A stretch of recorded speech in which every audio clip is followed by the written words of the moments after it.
We're doing it. We are, it's loading. Okay, now it's on there.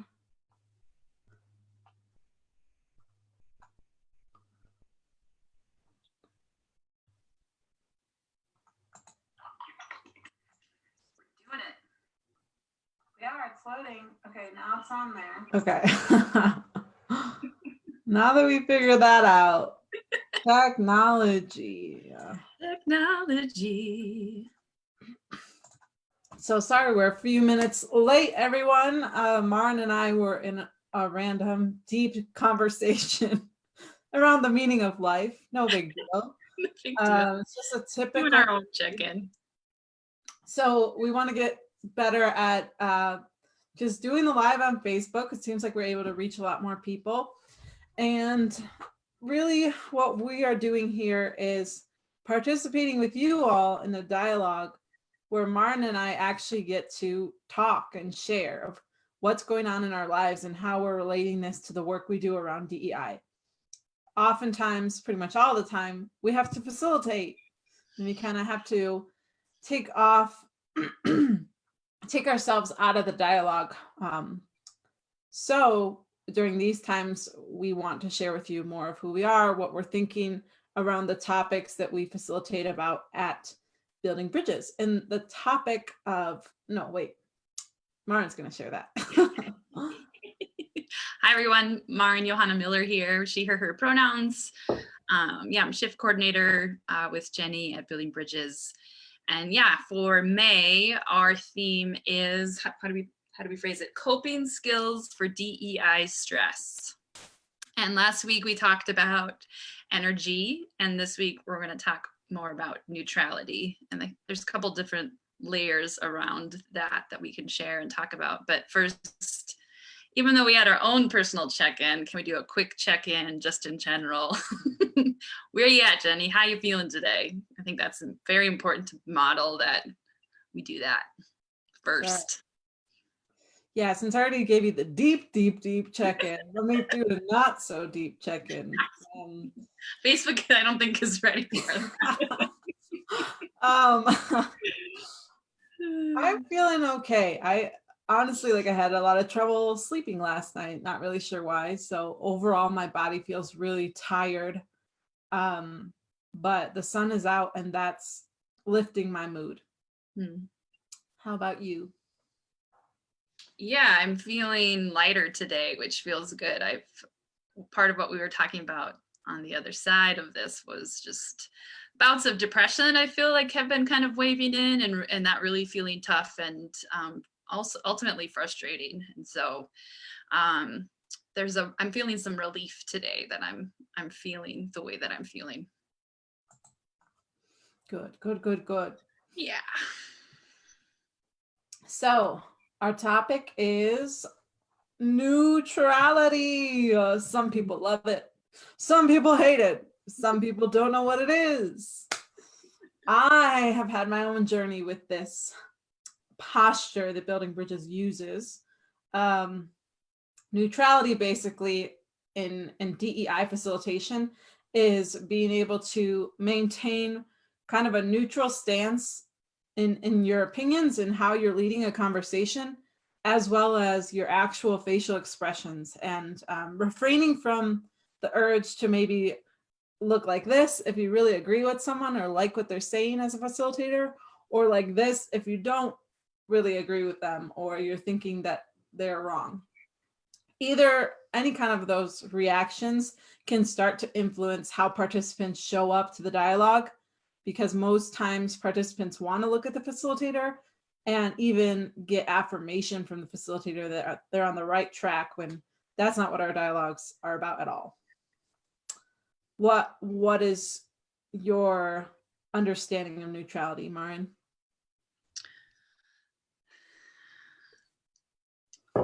Yeah, I mean, there's a couple of different avenues. My relationship with neutrality has changed in the terms of what that as a tool for facilitating and for essentially providing opportunity for folks to really share without influence. It doesn't necessarily even have to be from a facilitator, but it can be really useful even with just practicing communication skills and like ways of communicating, and how often folks are waiting to like say what they want to say and not necessarily listening to the other person sharing and speaking. And so there can be like one, just a pause from neutrality, but two, also a benefit for folks to really kind of share without getting any sort of feedback. So there's this sense that I'm a good communicator and I'm a good conversationalist if I'm engaged with you and giving you all the things and giving you the bells and whistles and like the ahas. And sometimes, like what you started to say, is that can get in the way of actually what I'm thinking or feeling or believing or wanting to say. I therefore can get distracted or influenced, and again, maybe because someone jumps into the conversation, but also because, oh, I'm getting affirmation for this one thing, and so I forget, or this other piece that might be really important and relevant is going to get missed or not shared because I haven't even had a chance to yet. So I know, and I've had different experiences of this too, with in a different kind of facilitation form called the Circle of Trust, with, why am I going to forget his name now? Parker Palmer. And like, again, that really like, that fosters that someone gets to kind of share to the circle, but like, in order to really share what's on their soul and in their whole body, and really letting folks kind of cipher that through outside, but that like being an opportunity for them to almost get mirrored back and hear themselves versus, again, being influenced by others. So I've seen it utilized in different ways. And to me, it's, again, offered me to go deeper more than anything. Yeah. It makes me think of what we deal with a lot with racial dynamics. And yeah, before I did Building Bridges, I hadn't even really heard of neutrality as a facilitation tool or even a tool in general to handle stress. Now I see its connections to just handling emotions in general and how you can neutralize them and not feel them so heavily, which is really helpful for me. But in terms of racial dynamics, I have seen and experienced how in these topics of equity and inclusion, there's a big tendency for the white people in the group to start to get performative. And it reminds me of what you brought up in our workshop with CNA yesterday around this white struggle. And then on the other side, as a person of color, there's this tendency to want to, for me to want to comfort white people. And I think that's just a part of white supremacy and what it's taught us, that white people have the right to be comforted at all times. So there's like this dynamic that I often see taking place as a facilitator of white people wanting to get head nods and like bright eyes and smiles for what they're saying, either from us. I'm a good person, right? Is everyone agree with me? Exactly. And then people of color feeling the need to nod because Sharon or Karen and all the whoever is talking is looking at them, and then now they feel the need to like smile, you know, like, because I don't know, I've been in that situation where it just feels like people are asking for a look from me to really be affirmed in what they're saying. Especially from, I mean, it's one thing, like I, as a white person, I'm used to that and seek that out from other white people in my life. But again, if I'm someone attempting to be anti-racist and really be reflective of, and ultimately get to a point where I'm willing to like say some hard things, some hard truths about myself of how whiteness and white supremacy culture have indoctrinated me and ultimately influence how I see the world and how I am in the world. Earlier in my journey of this, and we've seen it again in our facilitation groups, that there's really a sense of like, it's not that I need affirmation from the group or white people in my life, I for sure need that validation from a person of color. And sometimes it's the only person of color. There's only one person or a couple of people of color in the group. And ultimately that's problematic and can be harmful. Yeah, and as having been the only person of color in a lot of those situations, a lot of times it can feel like I don't really have a choice but to try to agree or make the other people comfortable in the group for my own safety. Because if I were to disagree or say like, hey, that's highly problematic or offensive, then you're whatever it's called, you're the only one, odd man out or whatever. And I've been in that situation and it's scary. Like, well, and what kind of reactions do you get then? Like, what are you anticipating is going to come back at you if you do that? Well, there's just an overall feeling of white hostility, and like even just the hands crossed like that, like it can start to feel really unsafe. And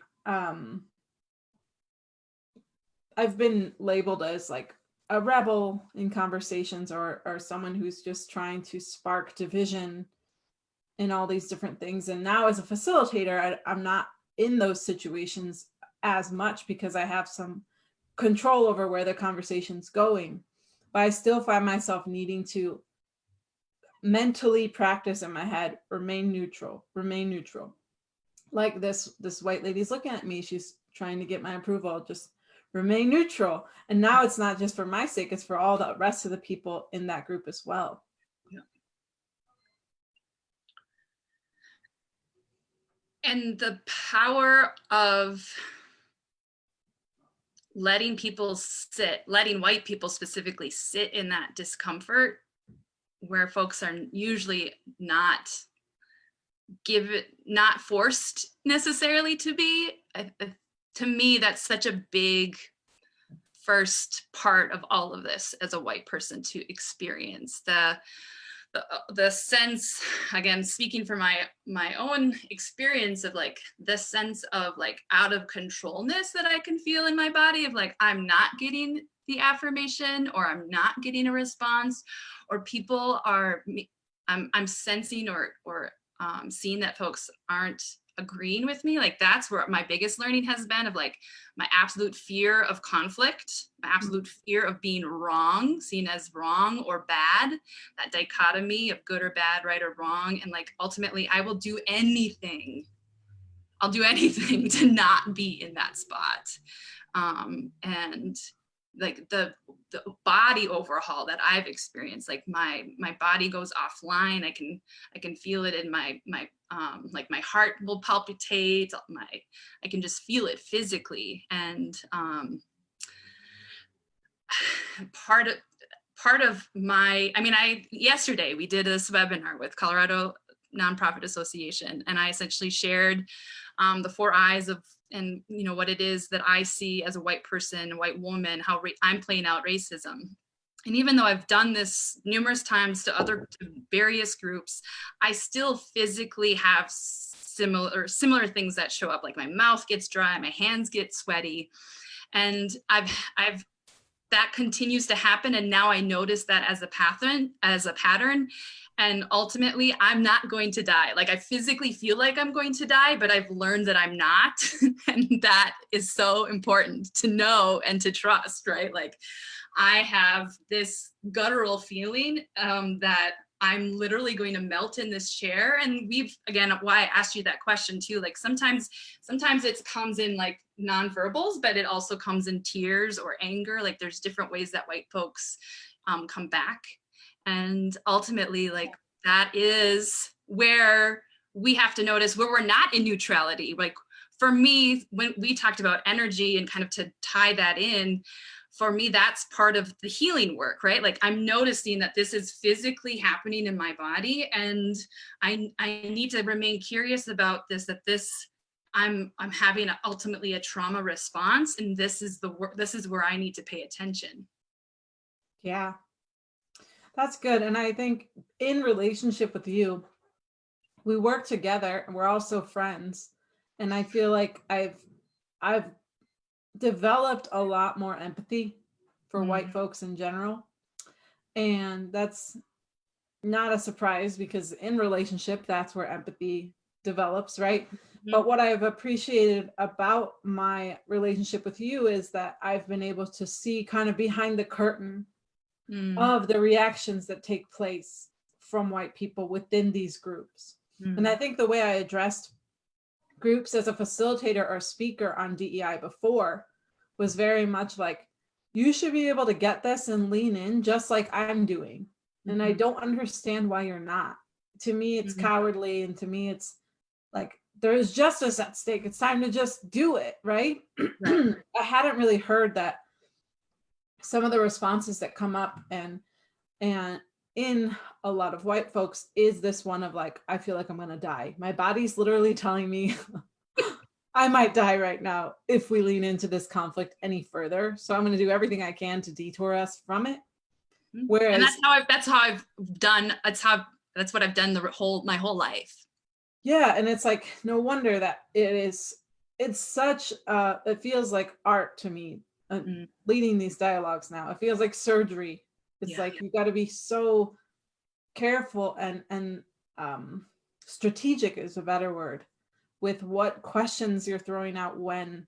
And I've learned to really follow the process of the group versus try to force them to storm or something so that they can get to a new thinking process.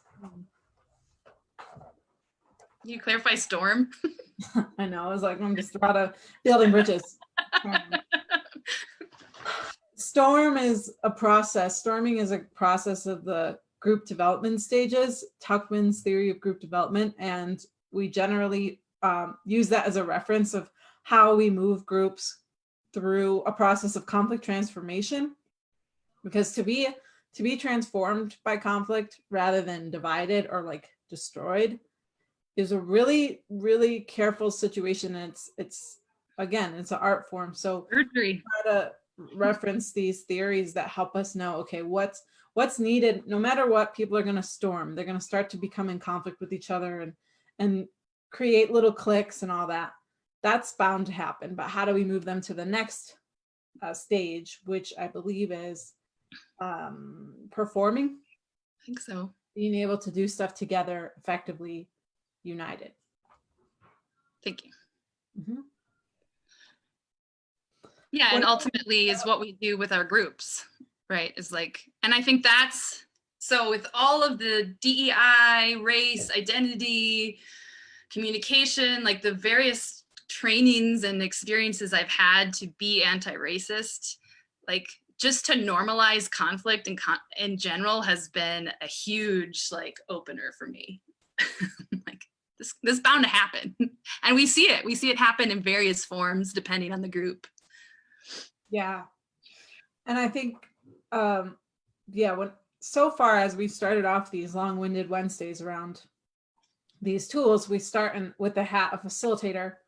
But I'm curious about how we've been able to bring neutrality into our personal lives, especially because there's a lot of different feedback that we receive around neutrality in our dialogues. Some people interpret it to be very cold and impersonal and strange, and they don't like looking at us as facilitators just like this. And then other people are like, oh, I feel really freed by this. Like, I don't have to look at you. I can look at the rest of the group, and they start to get it more. But beyond a facilitation tool, like neutrality has been something I've started to use when I feel triggered by issues around inclusion and equity in everyday life. I don't know if you've felt that as well, Maren. Yeah, absolutely. Again, part of me as a white person, it's been useful, for me to kind of take a deep breath and notice all the things that I described to you and remind myself that I'm not going to die. And then, okay, now let's like think through this and like ask some questions and really kind of get to the root of what I'm actually feeling or what's going on for me in the moment. Yeah, it makes me think of like we have different times of neutrality in our lives, whether we realize it or not. For me, I can think of moments where I've really felt at peace, like maybe on the beach. I love looking at the ocean. I start to enter this state of just being, and it's not, I don't feel sad. I don't feel happy even. I just feel like even. Eckhart Tolle. Like Eckhart Tolle, yeah, like just and peace and presence. And look at this plant. The now. I love his voice. But anyways, so like that is the mold that I use to bring into my everyday life. And sometimes that looks like even just scrolling on Facebook, feeling triggered as hell, looking at all these different posts of people protesting for haircuts or Florida opening and closing their beaches or whatever the post is, right? And I have to remind myself to remain neutral, to protect myself. Yeah. And also like be conscious of my reactivity, because so many of us are so reactive. It's like we're not even thinking, we're just like, oh, I need to comment on that and debate this person. You actually don't. You don't.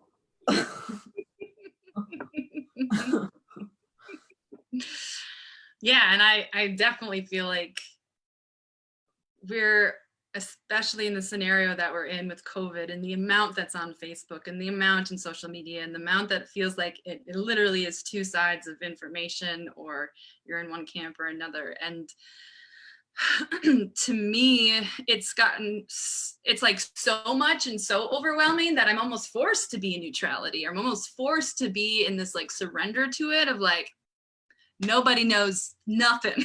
Like, I don't know nothing. Like, I know some things, and also I don't know some things. And like, can I just kind of be here in it all? And I think like that's something that I've had to learn that I have permission to do and permission to be in.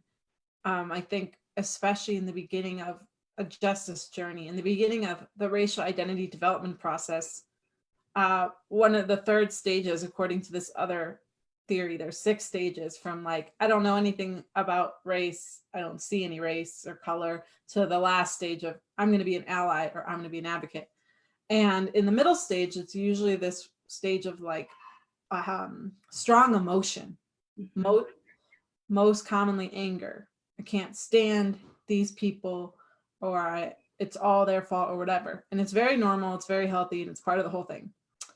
But it's like being in that nonstop, it's going to mess with your immune system. It's going to mess with a lot of how you function on a daily basis. So once I learned that I even had the permission to practice neutrality, which was in Building Bridges, I started to learn that I don't always have to be angry for the cause. Like I actually shouldn't be, if I'm going to be in this for the long term.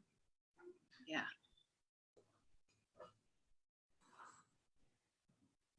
Yeah, and I feel like I have that wrestle as well. Again, it looks potentially different for white folks in terms of really questioning when we do step out of it. Is it really because we're overwhelmed? Or is it that we're just like, yeah, we're uncomfortable again and just like want to take the pass to get out of it because we know we can. This like, to me, as you're talking, the word neutrality also like is synonymous to me in terms of just like being centered and grounded. And so, as you know, and I've shared with folks a lot in different various ways of like, my into this was through Courageous Conversations About Race and Glenn Singleton's protocol and how to talk about race. And he uses this compass, and it's really useful to kind of, again, notice, okay, for me, I tend to get, my body is reacting and I'm in my feelings. And so there's a feeling quadrant, a believing quadrant, a thinking quadrant, and an acting quadrant. And to like kind of it helps me to kind of visualize myself in those different things. And like, again, if I'm feeling, do I need to like go for a walk and think this through a little bit more so I can get back into like a center or in a place where I can really look at all the different perspectives, all the different truths that exist at the same time, and therefore get closer to my own truth in it, or my own, like my next action in it. Yeah. And that makes me think too of another layer onto this, which we always kind of like tiptoe into, which is like awakening and raising your consciousness and all of that. And the way I see neutrality now, having combined a journey of awakening with DEI, is that it's not only a practice that you can choose in your mind, it's one that you can embody with your whole being and energy. Mm-hmm. And if there's a chart that like charts your different emotions based on their frequencies, and you have lower level emotions like guilt, anger, shame at the bottom, and then you move up towards emotions like joy and peace. None of them are better than the other. They're all fine for being human, but neutrality is right in the middle. And it's the frequency that you can hold once you start to take this posture of like, let me just breathe, let me just be present, and I'm not going to react to these things. You start to neutralize those feelings of anger, guilt, and shame, so you can move into a greater feeling of peace or joy or contentment. Mm-hmm. Yeah, and ultimately, another way too of like, yeah, in DEI work, especially with white folks, my mentor Heather Hackman talks about like how we want to move from guilt, blame, and shame into curiosity, humility, grace, joy, and so how do we not get stuck? But yeah, either be from a neutral place to be like, what's going on here? Or from a place of like, okay, I'm letting myself feel this, notice this, be in this in order to access those higher frequencies or spaces to be in. Yeah. And I think ultimately that's what conflict transformation is. It's bringing a people group that's all over the place. We've seen them. They come together in a room. They just had a long day at work.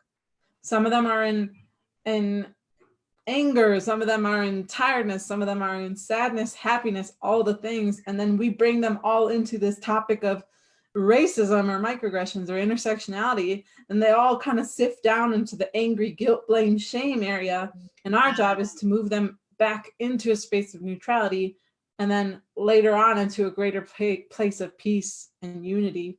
Did you just hear what you just said? What do you mean? I don't know. That feels like you just like, yeah, that's what we do. Yeah. It's the first time I thought about it like that. But what we do on a daily basis, Maren, in our individual lives is the microcosm of conflict transformation. Yeah. And it's teaching us how to better do it within a group. I love that.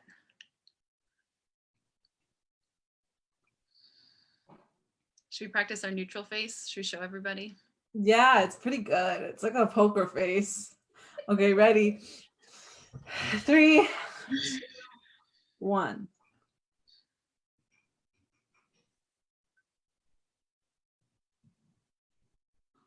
I was gonna pray first. People who have been in trainings with us probably have like flashbacks. I mean, huh? What? Oh. I said people who have been in trainings with us probably are having flashbacks. Like, I know. You remind me of that one conversation. I know. But so then the other part of that though is, right, like I always have to push back, like we are women, we are two women with neutral faces, and like how are people actually perceiving our neutrality is stemming from sexism around like that we're angry, or that neutral face specifically is saying something that other than I'm just here holding space for you. I'm just here. Yeah, it makes you think of all the times that I've been told to smile, and that just makes me mad. Why don't you smile more? Oh, I know you know about that, Maren. Especially as a server. Oh. Okay, well, it's 1:03. Yeah. So we should probably wrap it up. Check out around emotions. How are you feeling right now, Maren? Where do you feel it in your body? I'm feeling excitement in my chest and just like, yeah, feeling again lighter and connected. They're connected. I'm feeling at peace. I'm feeling some clarity. So this is good. Thank you all for tuning in, whoever passed in. Yeah, we will see you all next week.